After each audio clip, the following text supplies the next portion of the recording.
All right, here we go. Welcome to 315 Apologetics, Women's House of Zion, class number 3.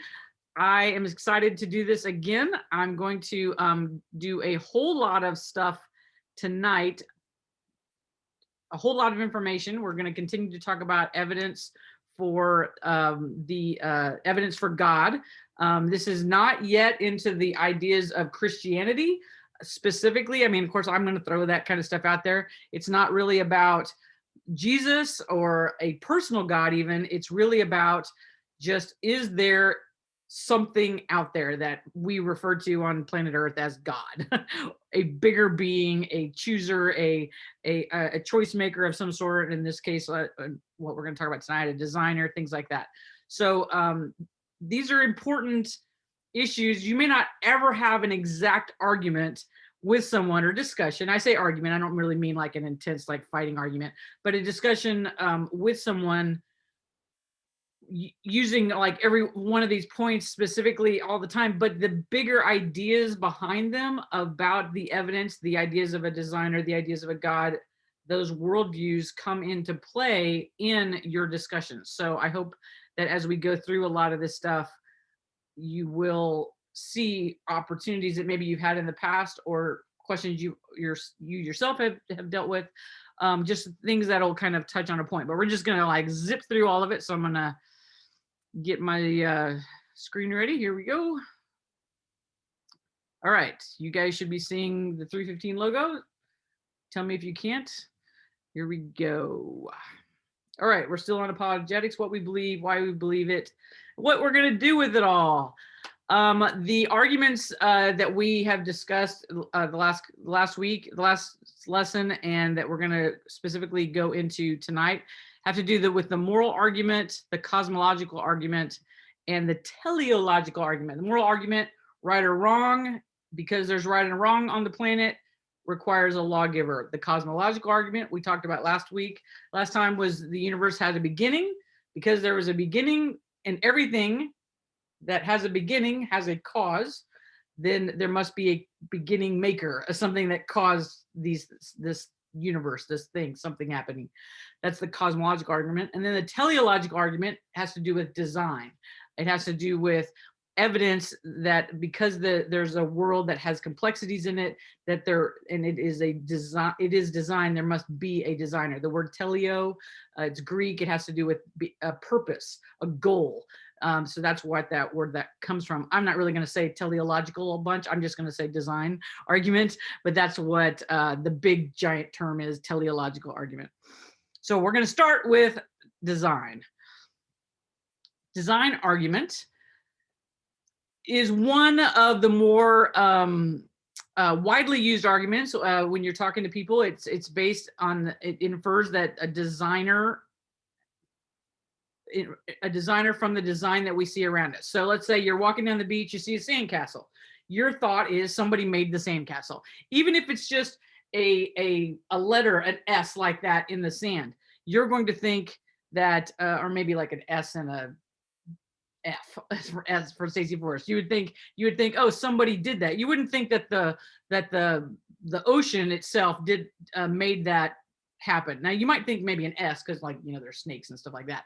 But there's something that made that, and in your head, even if you're not really thinking it through, something created that. Any kind of little design type thing that connects with something else that we're used to, like for instance a spiral in a tree. You would think, well, trees don't tend to have bark that grow in a spiral. You would think something walked up and carved that. It's just the way we look at the world that makes sense to us, that some kind of design had a designer behind it. Recently, a monolith appeared in the middle of the Utah desert, and it had been there for a while. We think that, we don't know for sure, but everybody was pretty sure that it was put there by a human being. And we all were taken back to the wonderful 2001 Space Odyssey movie and had the song running through our head, the boom, boom, boom, and that's what it reminded us of. And the whole point of that movie, well, besides that it was incredibly long, was that it was something else is out there, an alien being, something created this thing and put it here. You don't just see something with form and shape like that in a place that doesn't have form and shapes like that. So it was assumed that there is a designer, and then all of a sudden more of those monoliths started appearing all over the world.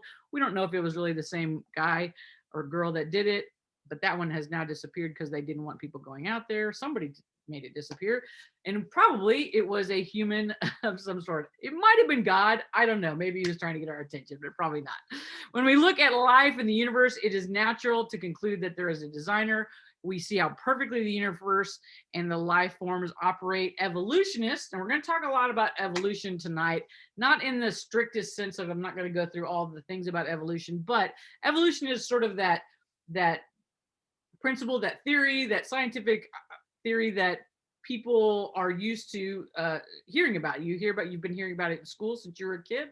You know about Charles Darwin, and so that it's the other idea of opposite of the design argument. I'm not going to specifically tell you every single thing about evolution. I think we know the basics of it, though. Evolutionists have difficulty in their theory accounting for design, like in things, especially very complex things like the eye, the heart, the brain. Those are things we know about, but things even more things beyond that, like DNA and the proteins and that we find in things, which I don't really understand the whole proteins thing, but but all of those things have to be accounted for somehow. They can't do it yet. They're looking to do it. We, of course, go to the Word of God, and we see in Romans, oh my gosh, Romans is all going to be all over the place tonight. For since the creation of the world, his invisible attributes, his eternal power and divine nature have been clearly seen, being understood through what has been made, so that they are without excuse. Design and the law, because we're going to talk about moral law in a little bit, are all kind of a part of Romans. So if you want to get into some more biblical principles of arguments, go study some Romans, which that'll be good, and I'll be impressed with all of you. I have a little watch over there to the side to remind me to tell you that one of the arguments for design is actually called the watchmaker argument. A guy named William Paley brought it forth many moons ago. And it's one of the first ones. Like, some people will use the eyeball. If you wanted to have a discussion with someone about design and designer, you might talk about the human eye and how complex it is and how could we evolve to that. But even just a watch, if you found a watch and the intricacies of a watch, a handmade watch, someone would say, it would be hard to say that came about naturally. It's sort of like the monkeys on the keyboard. Could they eventually come up, just punching keys, eventually come up with Shakespeare's great works? We pretty much know that would be impossible. In Psalms, we know that the heavens declare the glory of God. The skies announce what his hands have made. Each new day tells a new story about God's power. That's, as Christians, as followers of Christ and having the Bible, that's the way we look at things. But we cannot, I'm not trying to throw out the Bible here, we cannot just throw out those verses at people. It's great, and I don't want to discredit that at all, obviously, but we can't just say, well, it says in the Psalms that God created the whole universe. Here's some principles that, I mean, that's a great thing. We do believe that, but we have to also be able to say, here's why. This is actually what God is saying. He's saying, I designed it. It is complex.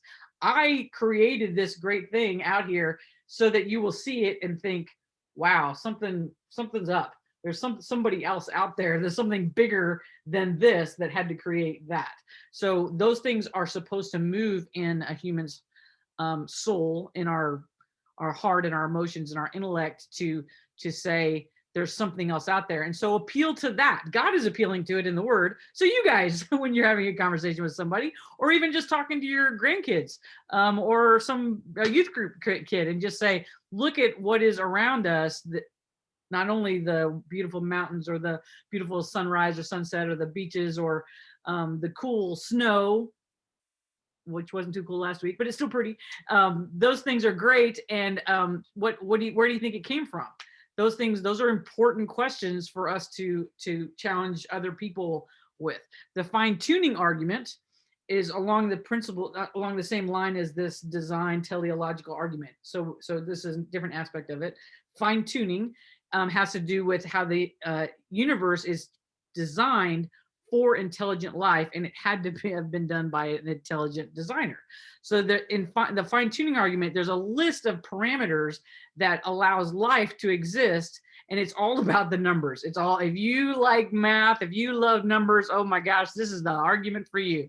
And this is not the one for me. If these numbers, the fine-tuning numbers of the universe are changed, even the tiniest hair width amount, there is no way life in the universe on this planet anywhere could exist. There's, from galaxies to stars, all the way down to the subatomic particles, the entire structure of the universe is determined by numbers. They're called, this is really cool, great phrase if you want to memorize one, the fundamental constants and quantities of the universe. Don't have that memorized, I had to read it. Here's a bunch of them right here. Here's just a few of them.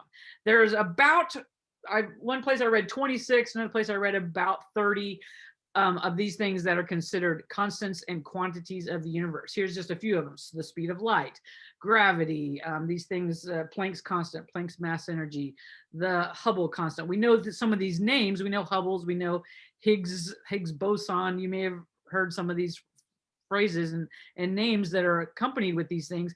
All of these things, all of these numbers have to do with the very specific way that the universe is tuned.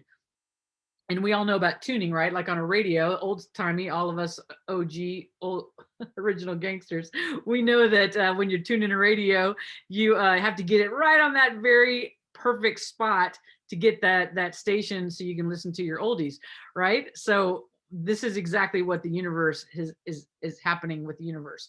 There's these numbers that have been dialed precisely to the exact value, and even and it's a very narrow value, and if any of them are altered even a tiny bit, a hair's breadth, that says there's no way life can exist. I mean, no way. Life does not exist. There'd be no stars, no life, no planets, no chemistry, no Kathleen, no Kathy, no Stacie, no nobody. That would not exist. In the universe, for instance, here's some for instances. The universe is expanding. We talked about that last time. Mr. Hubble found that out, along with some other very smart people, and it's expanding at a rate that is essential for life to exist. It expands. If it's expanded either faster or slower, that would make it impossible for the universe to exist. It's just one of the fundamental forces. Here's a couple other ones. If it was altered by 1/10 to the 90th thousands, whatever that is, and we would not be here. Our Milky Way galaxy is considered a Goldilocks zone. In other words, it's not to this and it's not to that. The perfect amount of radiation. The moon's mass is exactly what it needs to be for the Earth. The way it's tilted on its axis is exactly perfect for what humans need, and what the universe needs. The mass of the sun, the temperature of the sunlight, how we have photosynthesis. All of these things are all perfectly tuned, perfectly fine-tuned to allow for existence. The Earth, now we went from the universe, now let's go to the Earth. In the Earth, the amount of oxygen and water, and you guys can look through a lot of these things. I'm going through them kind of fast, but the rotation of the Earth, the axis, the design is designed for life on the Earth. The direction that we spin is perfect. The way the Earth is actually spinning is perfect. The way it rotates around the sun is perfect and allows for the right amount of temperatures for our whole planet. Whether you're on the equator or in the Arctic, all of those zones are very important and needed. Of course, we hear about climate change and ozone layers and all that stuff, and I can't give you all the information about that, but every single one of those things is incredibly important, and that's why so many people talk about it all the time, the ozone layers, the climate change, because they're saying that these specifics, if we get them off, if we mess them up, if human beings are capable of messing up those things to that degree, then life will not exist. So they're kind of they're kind of going along with our with our little argument here, which is that the universe is fine-tuned, and there has to be something out there that it was the fine-tuner. The rotation of the Earth, I talked about, the tilt, the oxygen level, all these things have to do with just the Earth itself. That was even underneath the universe. And then, of course, humans. Just the fact that human beings exist is it's almost, the chance of it is ridiculously slim. The coded information in our DNA is required for our life. Every little strand of that DNA is just remarkable. And that's ridiculously complex. And the simplest organism is more complicated than most of our modern technology.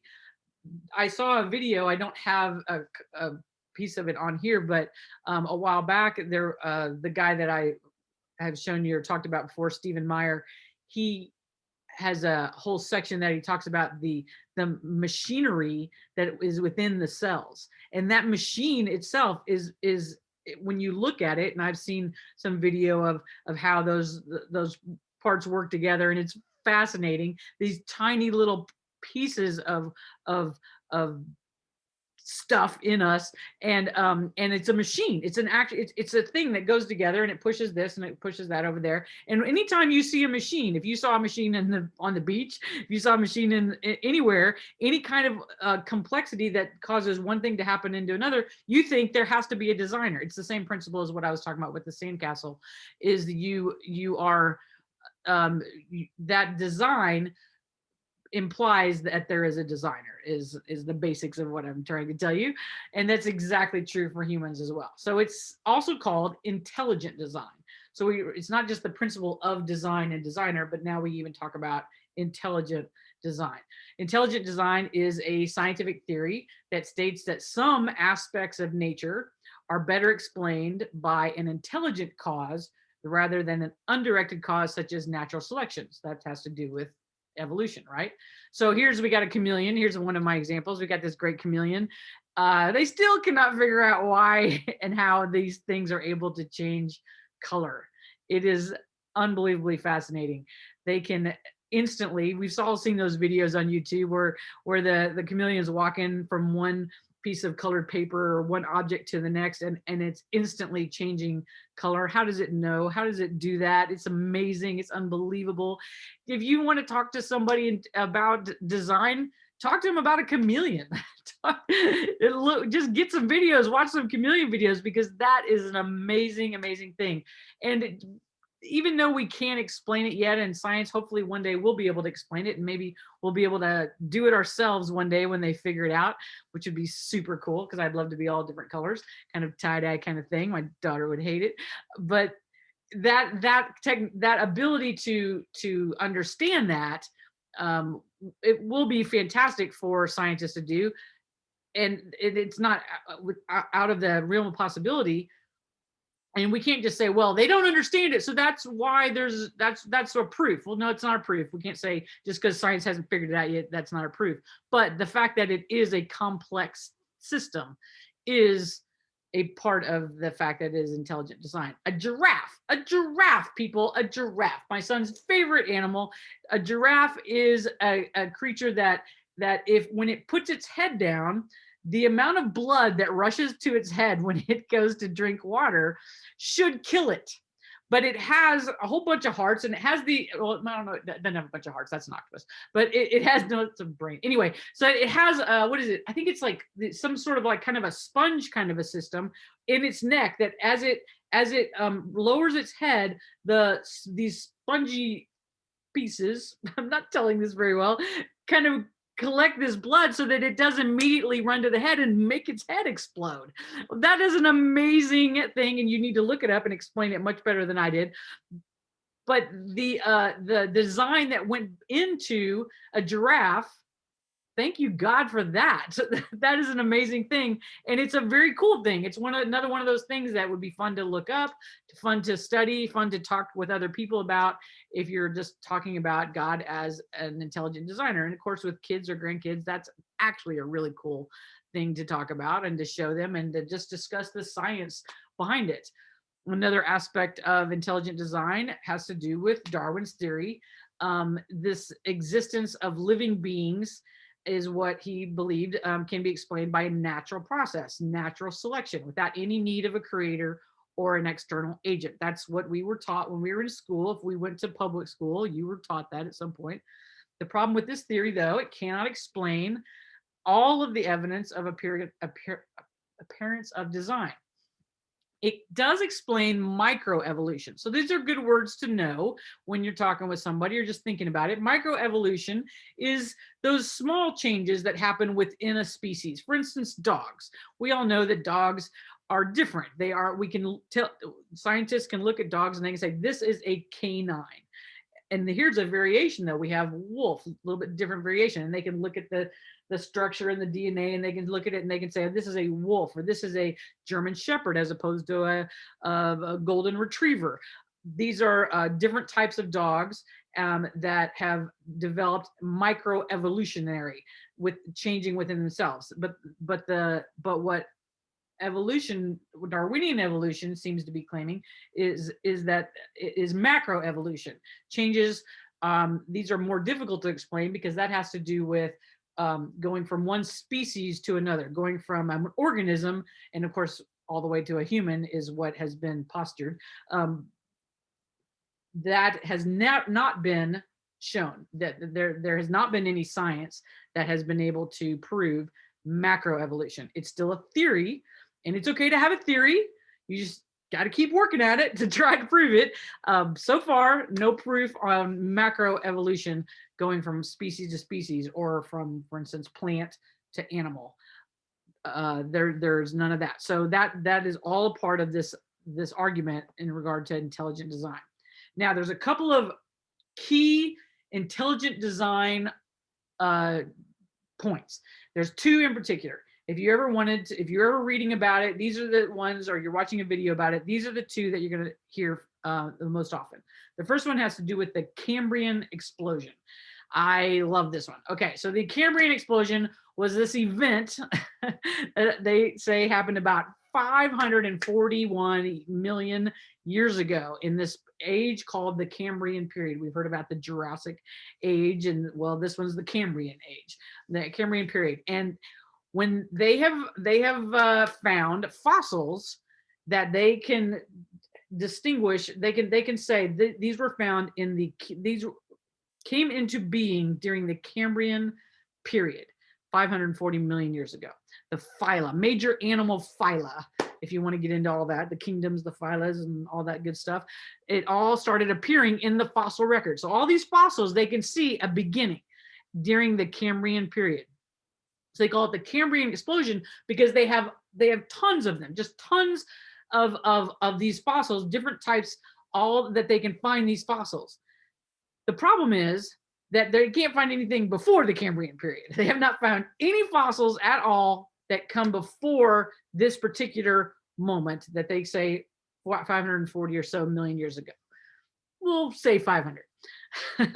So the mystery is intensified because they want these ancestors. They want to be able to see. They want to be able to see all the way back. They want to be able to see these microorganisms. They want, but what all they're finding is all these fossils, all from the exact same period, and it's not showing. They have to be able to construct an animal, right? You have to be able to get to the next level, and they can't, because it takes a lot of biological information. It takes a lot of information. It takes a lot of stuff to get from one species and then go to the next species, and none of those things are working. It's only coming from this one time period. There's not a progression before.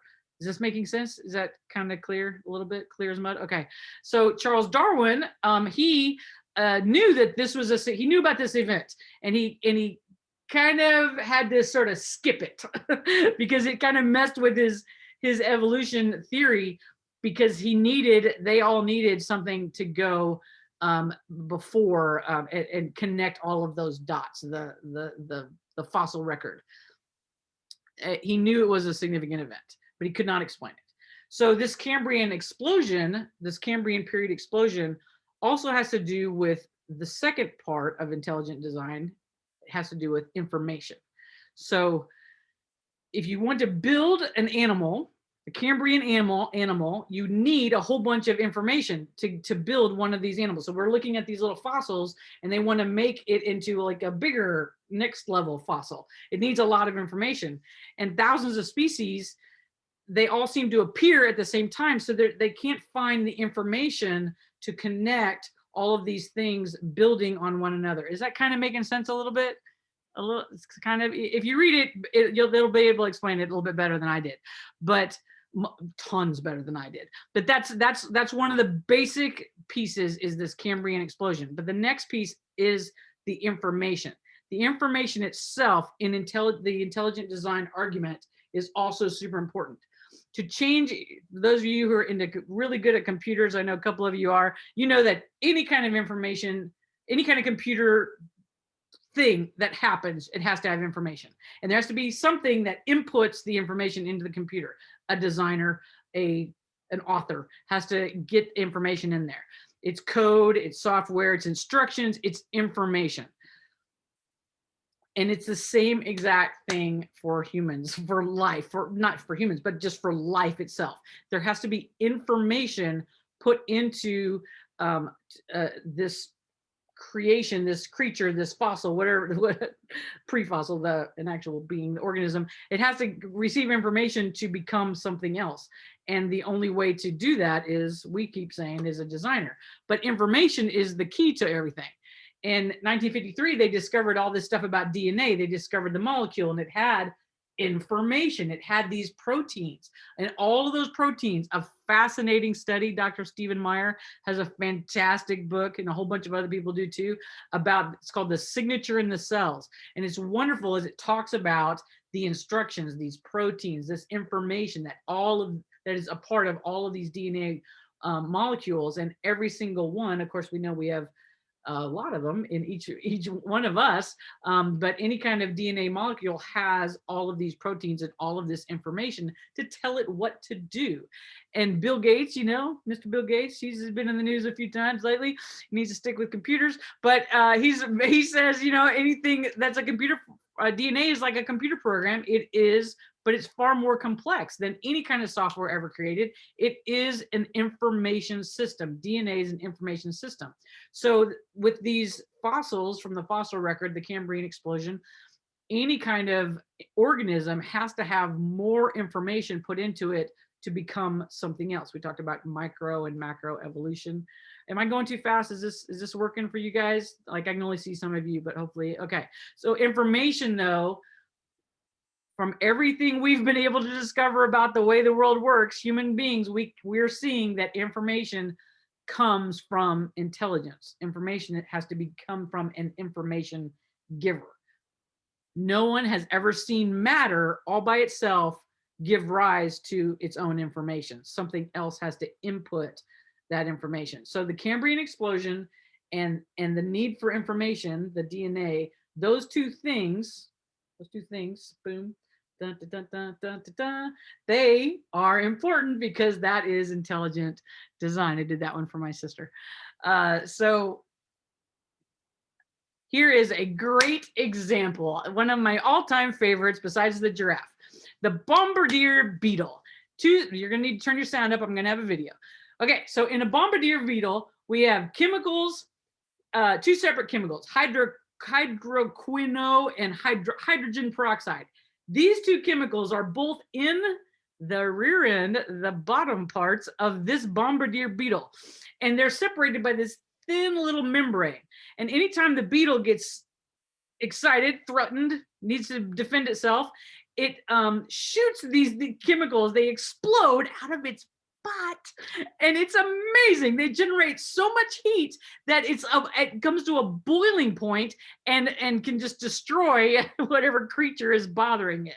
How could these two things evolve in the rear end of one little beetle independently with this thin little membrane? Anytime it tried to happen, if this organism was trying to evolve, it would just have exploded the little beetle, because these two chemicals together, when they come together, make this boiling explosive reaction. This kind of thing, a bombardier beetle or a giraffe, or pretty much most organisms, higher level organisms, they have to have so many things go right to come together, that we just haven't seen it happen. But the beetle itself is very fun. Y'all are going to watch like this. So watch this. Make sure it goes here.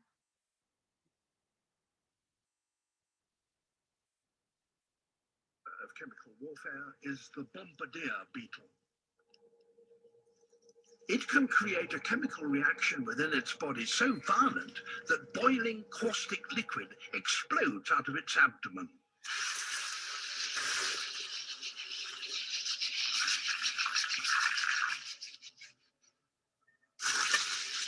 By pulsing the jet 500 times a second, it keeps its rear end just cool enough to prevent it being cooked. I love it.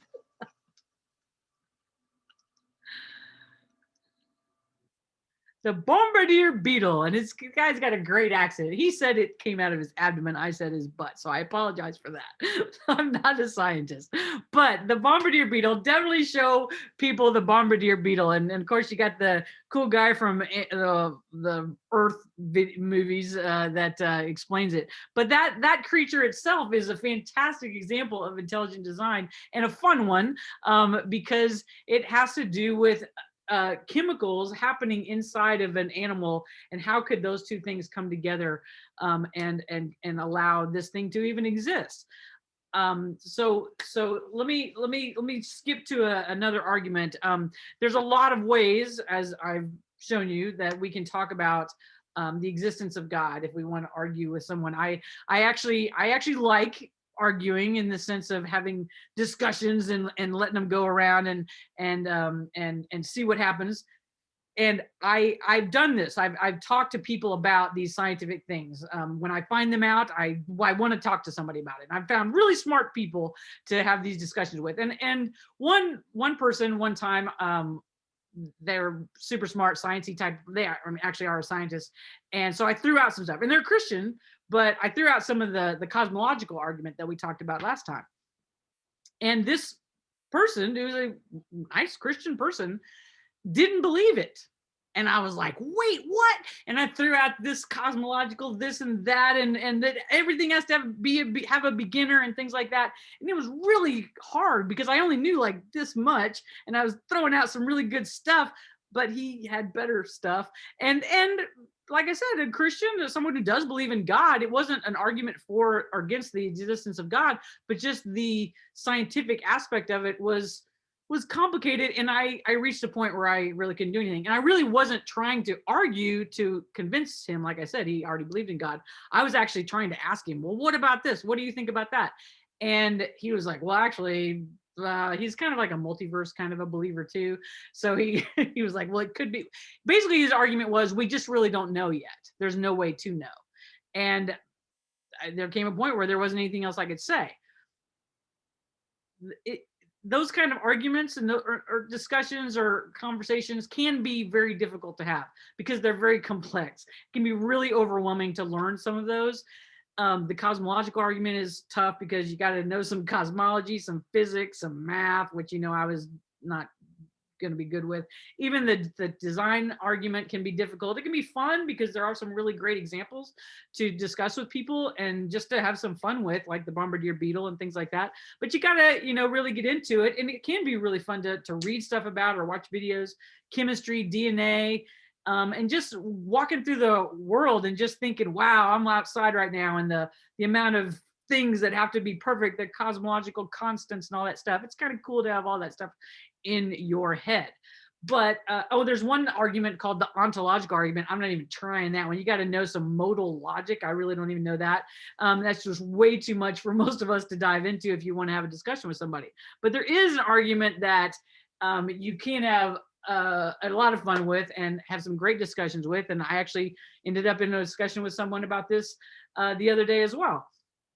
And I did so well at it that they actually stopped talking and just stared at me and said, and I was like, yes, this is the argument I'm going with.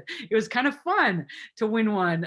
Win, but it was kind of fun. So if you're looking for ways to give reasons for the existence of God, I highly recommend the moral argument and doing some studies and some and grasping this a little bit more deeply. It's an argument that makes sense to people at pretty much all of the basic levels.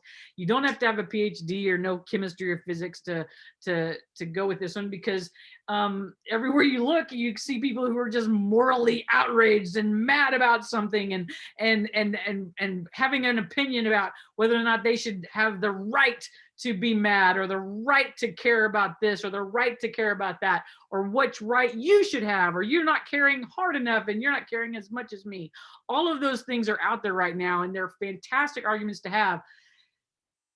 We need to find a center with some of it, and just saying there is right or wrong is a pretty good starting point. But of course, we know that moral thoughts, as whether you're all coming from a Christian worldview, or just a human worldview, or an American worldview, or a Texan worldview, we can still have different opinions. So about what the morality should be. Should I believe that slapping someone is wrong? Yeah, you could. What's the guy? Oh, that was a really good movie about. What's that movie about the guy who famous guy who didn't he didn't believe in fighting and got put into the military, and he ended up saving all those people in the middle of World War II, but he never would pick up a gun. He was a medic. He never would pick up a gun, and he never would he didn't believe in using any kind of violence against anyone. That's a moral stance that he took, that we can all agree, well, that's important, but we also, some people say, well, we also need to be able to shoot the bad guys, and I'll take the gun and you can go heal them with some band-aids. But those are both along those same lines. So the moral arguments and moral issues are all around us and a part of our everyday life. From the moment we wake up, we're dealing sometimes with moral issues. Sometimes it's a little kid going, that's my cookie, no, that's my cookie, and you're having to make a decision about that and help them work through those issues. The moral argument begins with this: the fact that all people recognize some form of moral code. Some things are right and some things are wrong. If there's such a thing as evil, you assume that there's such a thing as good or not evil. To be able to declare something evil, you have to be able to have a declaration of what is the opposite of evil. Even they've found the most remote tribes on the planet, as we've discovered more and more people groups, and we think we've found almost all of them now, but the ones who have been cut off from other people, what seems like all of their existence, they all have a similar moral code to everyone else's on the planet. There's differences, we talked about it. There's civil matters, but there's virtues like bravery, loyalty, love, things like that. And there's also bad things like greed and cowardice and murder, things like that. So these are a moral standard that, from what we can tell, has been universal and will always be, and has always been, a universal part of human existence. So here's a long quote, but it's really, really good. So I'm going to read the whole thing, okay? It's C.S. Lewis, and you just can't beat a good C.S. Lewis quote. We have two bits. I wish I could do it in his accent. We have two bits of evidence about the somebody. One is the universe he has made. If we use that as our only clue, then I think we should have to conclude that he was a great artist. For the universe is a very beautiful place, but also that he is quite merciless and no friend to man, for the universe is a very dangerous and terrifying place. The other bit of evidence is that moral law, which he has put into our minds. And this is a better bit of evidence than the other, because it is inside information. You find out more about God from the moral law than from the universe in general, just as you find out more about a man by listening to his conversation than by looking at his house he has built. Now, from this second bit of evidence, we conclude that the being behind the universe is intensely interested in right conduct, in fair play, unselfishness, courage, good faith, honesty, truthfulness. What he's saying, if you don't mind me summing up, is we can see all this great universe, the intricacies of it. We can even say, whoa, this place is dangerous. This designer doesn't seem to care much about humans, because look at all the craziness around here. The volcanoes are going off, and there's hurricanes, and there's freezing cold and pipes bursting. There's all kinds of crazy stuff. But the fact that we know that something is right or wrong, the fact that we can look at something and say, you are a good person or a bad person, this is a good thing or a bad thing, selfish or unselfish, courageous or scared, or honest or truthful or loyal, all of those things, that we know that, and we can say that, and we can choose ourselves to be that, be a virtuous person, have a virtue, or recognize it in someone else. That tells us about God more than anything, or as much as anything else happening in the universe as far as in design. Is that kind of making sense, you guys? Me trying to sum up C.S. Lewis, but that's what we're doing. You know, I got to bring a little American into it. Okay, so little logic for you. Don't remember, we always gotta think of critical thinking skills that we're teaching ourselves and the people around us. The difference between being something that is objective or subjective.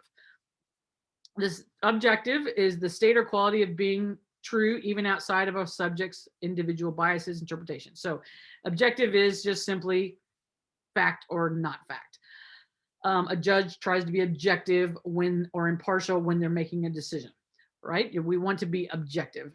Subjective is an opinion. It's what you think about something. The earth, here's an example. The earth has one moon. That's a fact. That's an objective fact. We've been in space. We've looked around. We've had our telescopes. We've flown around it a couple of times. We can tell the earth has one moon. It's a fact. But I say the moon is pretty. And he says the moon is not pretty. Well, those are subjective opinions. So not everyone can agree on whether or not the moon is pretty. Facts are objective, opinions are subjective.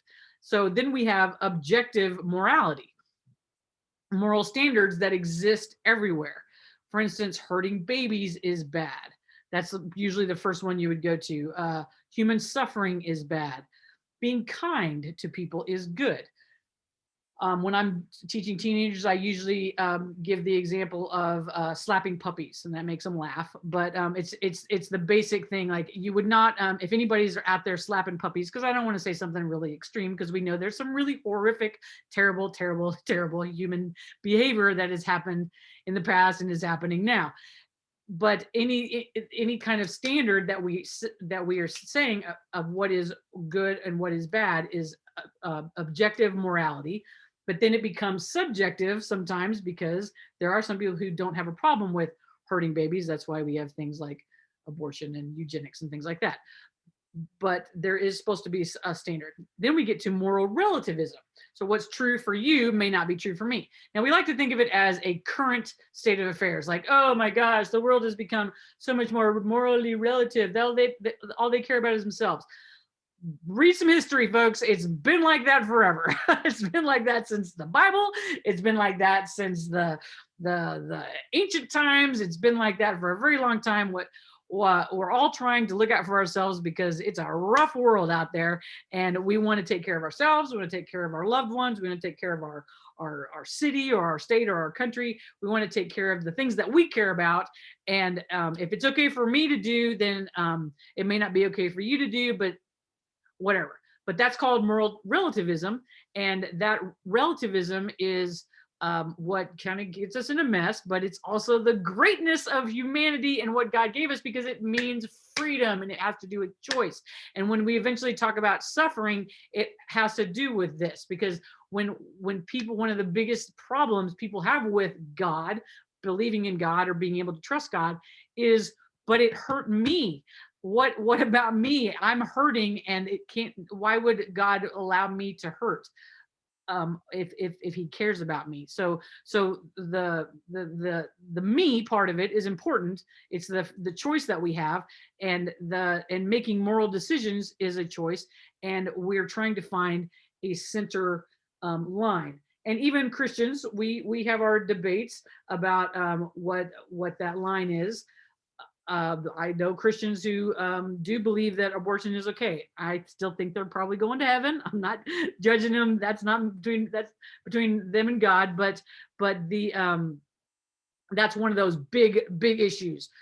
there's other issues all around the Christendom whether it's whether or not the man is the head of the household, or if you believe that, like Deborah was teasing me about earlier, or abortion, or whether you're a liberal or a progressive or anything like that. There is a line that kind of we weave around some gray areas, but just simply the fact that there is a moral decision that can be made says that there is a moral lawgiver.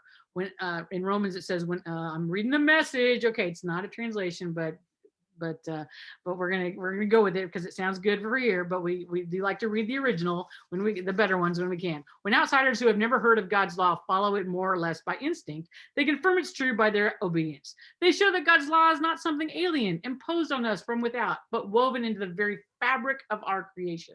There is something deep within them that echoes God's yes and no, right and wrong. Their response to God's yes and no will become public knowledge on the day God makes his final decision about every man and woman. The message from God that I proclaim through Jesus Christ takes into account all these differences, right and wrong. That is woven into our hearts. And we know that God makes allowances for our stupidity. I'm so thankful for that. Some things I've learned. I actually made a list one time, not too long ago, of all of the things that I have changed my mind on over the years. Things that I knew for sure were fact in my early 20s, being the young, vibrant Christian that I was, going out there telling people about Jesus. And now I look at those things and I'm like, man, I did not know anything. I mean, some of it's big, ginormous changes. Some of it's little bitty things, anything from divorce to homosexuality to men and women to a whole bunch of stuff. I had a whole list of things, but God is patient with me, and he's teaching me the little things that move me this way or that way, and hopefully I'm going to keep getting it right. But just simply the fact that I'm trying to understand that what that right and wrong is evidence of who he is, and that's part of that personal relationship that I have. So in Romans, it talks about this moral law. Our conscience is something that we call it. And it's this ultimate lawgiver above humans. You have to have something outside of humans to speak to humans, to have given something to humans. We have to have a standard of good or bad. There has to be something good. The Bible says God is good. God is love. Those are very specific declarations of who God is and what he is and what he does. All people have an inborn sense of right and wrong, and it's explained by the existence of God. Now, we're not even into the personal part yet, but just a personal God, just that fact that there is a God. Individuals decide what is right and wrong. That is what moral relativism is. A very, very important thing for you guys to maybe dig a little bit deeper into. If you're having discussions with people or your children, grandchildren, moral relativism, you need to be able to recognize it. It's an important thing to recognize quickly when you're in a discussion with someone. And it doesn't have to be a discussion about the evidence of God. It can be a discussion about that you begin to see somebody talking about, well, but it works for me, but this is what I need. I have a right to, even if they're not saying those exact words, that implying that they have the right to feel or to do certain things, to feel angry, to not forgive. Now, believe me, forgiveness is one of those things. All of us have our certain people or our certain situations that are more difficult that we've had to deal with and are still dealing with. And so I'm not all about, well, if you're not forgiving, God's mad at you. It's not like that. But to understand that our ultimate goal is to recognize that someone is made in the image of God, and no matter what they did, I mean, slapping too many puppies can be tough to forgive, but those extreme things that we can still want justice done. We want them put in jail, perhaps, or justice served against them. Maybe we want them to be taken off the planet for the horrible, bad things that they've done. But we still are recognizing that they are a creation. They are made in the image of God, and we are supposed to have some level of recognizing that when we're dealing with them.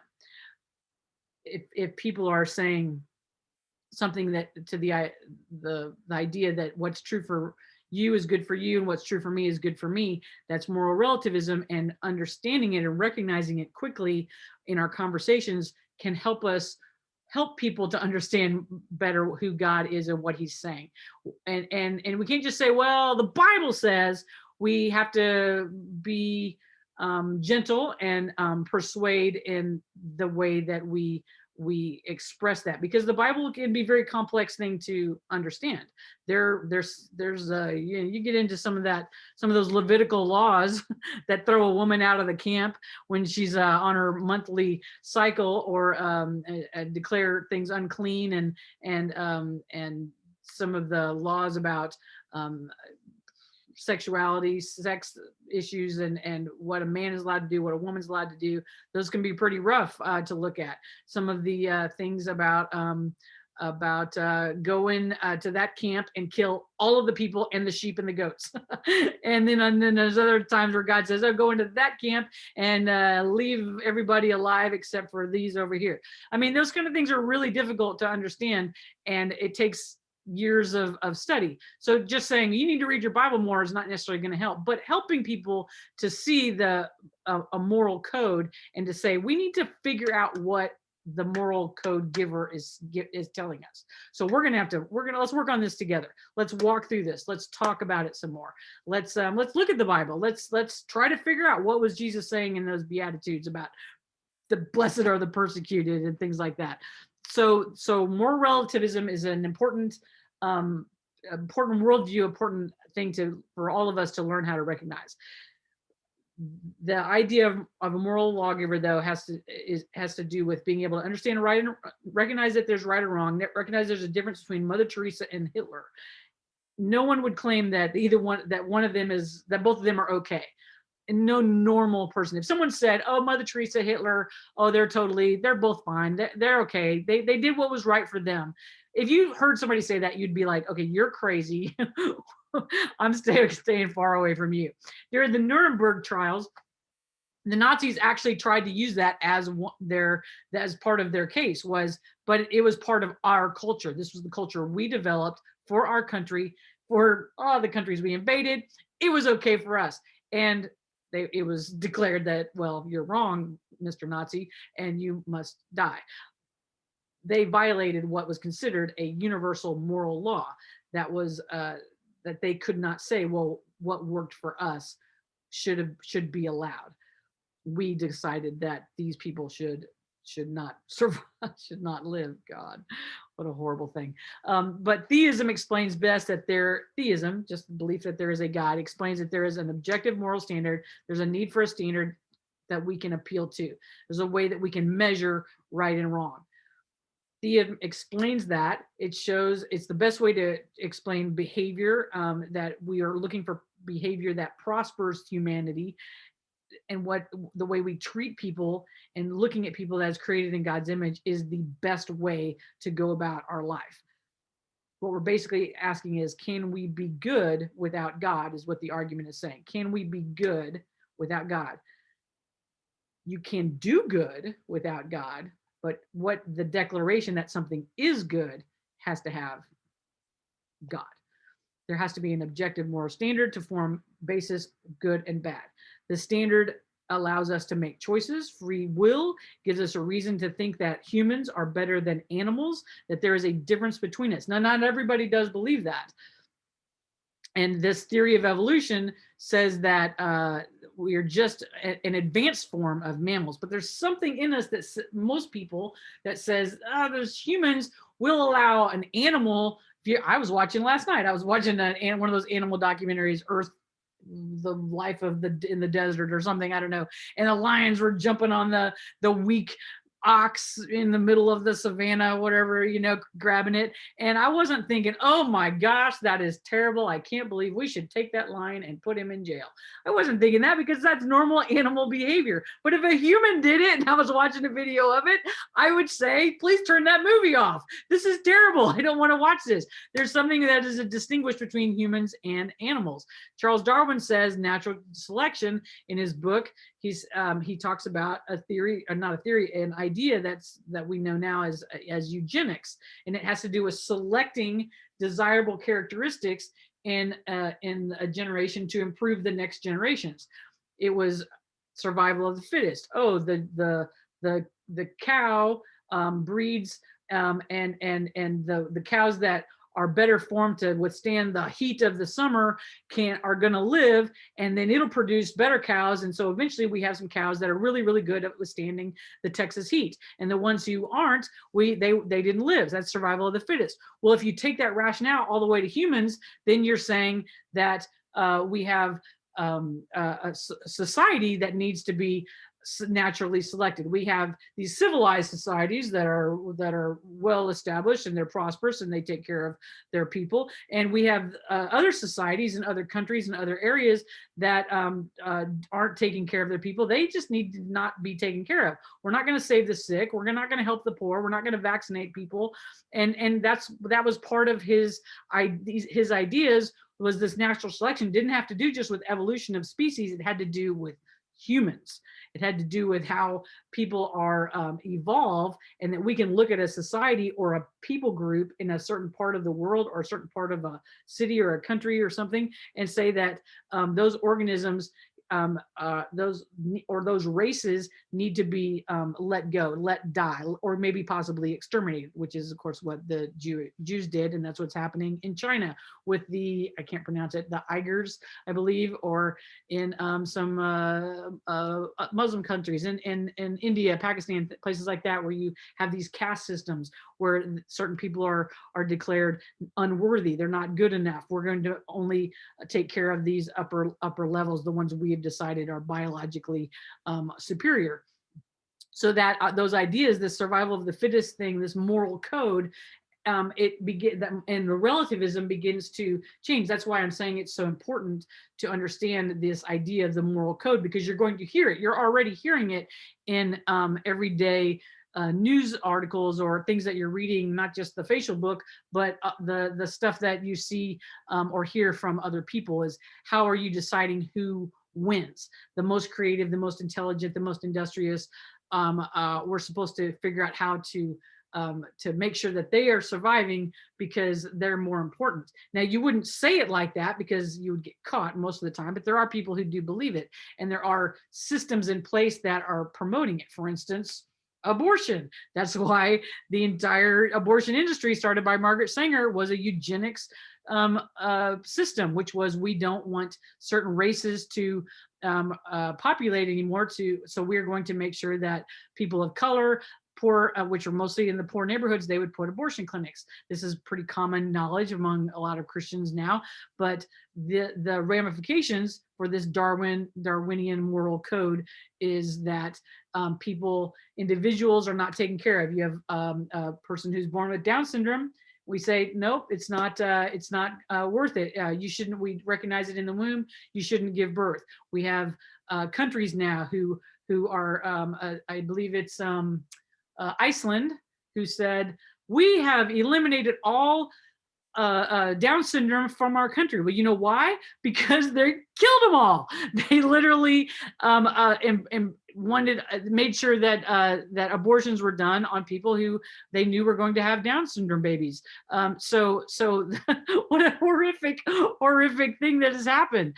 But this idea that we can get rid of the things that are more difficult for us, and not take care of those who might be born blind or with impaired, or that they're going to be a vegetable. So the need for us to learn how to be human beings and learn how to take care of an individual who is in need, well, that's not necessary because we can get rid of it.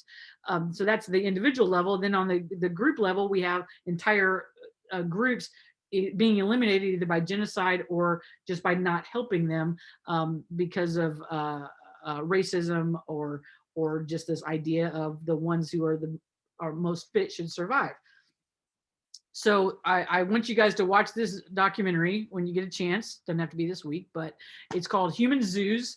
It's a fantastic documentary. I'm not going to read you the whole thing, but you can look at it later if you want to. But it's about this idea. It's an actual thing that happened where people were in the early 1900s were brought over. One person in particular kind of started with Oda Benga, was a pygmy from the Congo, and he was put in the Bronx Zoo and put on display like a creature, an animal.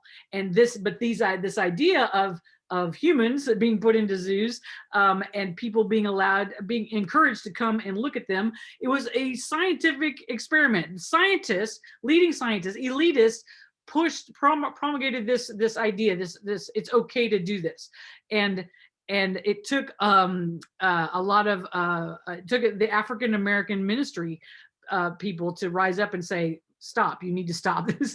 You're not doing this anymore. But the story is very well told, this documentary. I have the link, I have the actual video on my little website that I made for you guys, but you can just look up Human Zoos documentary and find it. It's a fascinating story. It's based on a book as well, but it all has to do with this idea. That was only 100 years ago, my friends. It was not long ago. It's all happening still today. The idea of moral relativism, the moral argument, understanding right and wrong, and that there is a lawgiver, one of the most crucial and important things that we can push in our discussions with people, challenging people, challenging our politicians, challenging our leaders, challenging our pastors, challenging our relatives, and saying, listen to what you're saying and think about what the implications are. Of course, Marxism is we're now being run by Marxists, but our country is. But Marxism is a huge thing right now. It's the new Marxism, but it's still the same idea. The bourgeoisie, the proletariat, all of those things. It has to do with evolution.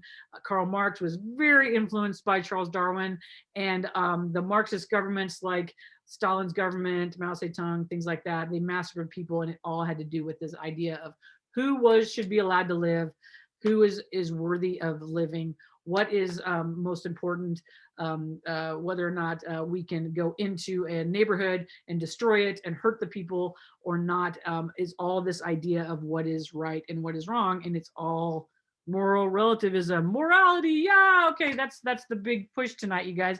Hope you got my point. My point is that the moral argument is probably the most crucial argument, is about every single aspect of our lives, from our individual dealings with our family and with our friends, to all the way to our governments.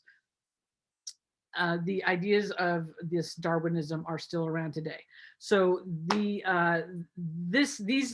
ideas, I've already kind of started talking about it, but worldviews is what we're going to talk about next time, because the worldviews of not only theism, but deism and polytheism and Marxism and a whole bunch of other things, and how they affect our lives and how they affect one another, and what you need to know about them to recognize them in our everyday lives. For instance, our movies. I'll give you lots of examples of movies and TV shows that talk about the different worldviews. That'll help you understand them better. That's the way I understand them is the modern day parables, right? A movie. And we'll talk about how they affect our lives and your children's lives, your grandchildren's lives, of course, our schooling system and things like that. It can be a little overwhelming. I'm hoping you're not overwhelmed or scared by any of this, but it is just simply how we understand this world.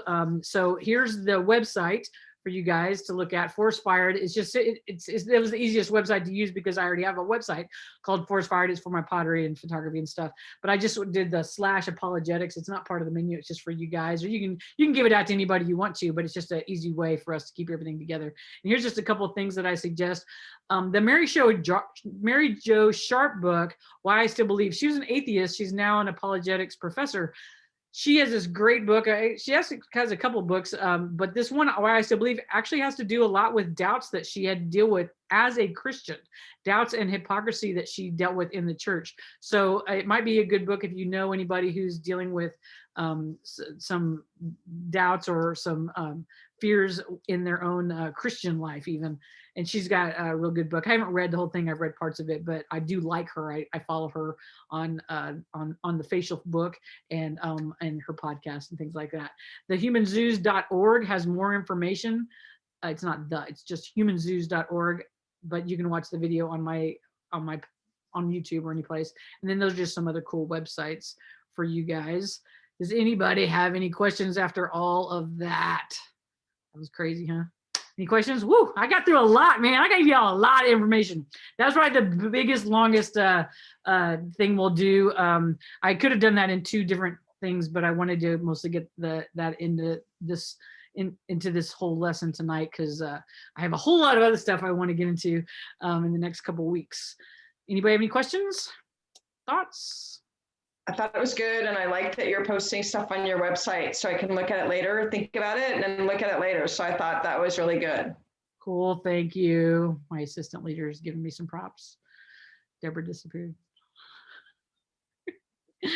All right, guys. Well, I'm glad you guys keep coming back, and I'm glad for those of you who are joining us recorded, because I love teaching this, and I think it's just a part of everything. Like I said, I've had 2 different discussions just recently, and I've had them many times that are important discussions to help people and even help myself deal with just issues and things. And I just like to talk, so it's fun to do it. But it's nice to do it from a place of brains, make you look good. I hope you guys feel smarter. I feel smarter just talking to you. All right, well, I'm going to pray. Kathleen's reminding me. So thank you, God. Thank you, God, for all these ladies, for everybody who is watching these recordings. Thank you for giving me a chance to teach. Father, I ask for you to bless us and give us safe and healthy weeks, days until next time we get together. But Lord, mainly I ask for you to draw us closer to you, to knowing you with all of our mind, to worshiping you and trusting you and believing in you, but knowing you more deeply. Father, show us more of who you are in your word and in your design and in the choices, the freedom of choice that you have given us. Thank you for that. You are a good God, and you're a God of love, and we are thankful. Pray you will bless these ladies in Jesus' name. Amen. Thank you, guys. Thanks, Stacie. I love you That's guys. awesome. Let me know if you need anything. Stay safe, stay warm, keep those Thanks, pipes Stacie. rolling. Great class. Thanks, Stacie. Good night. Night. Bye, everyone. Hi, Deborah. Bye, Deborah.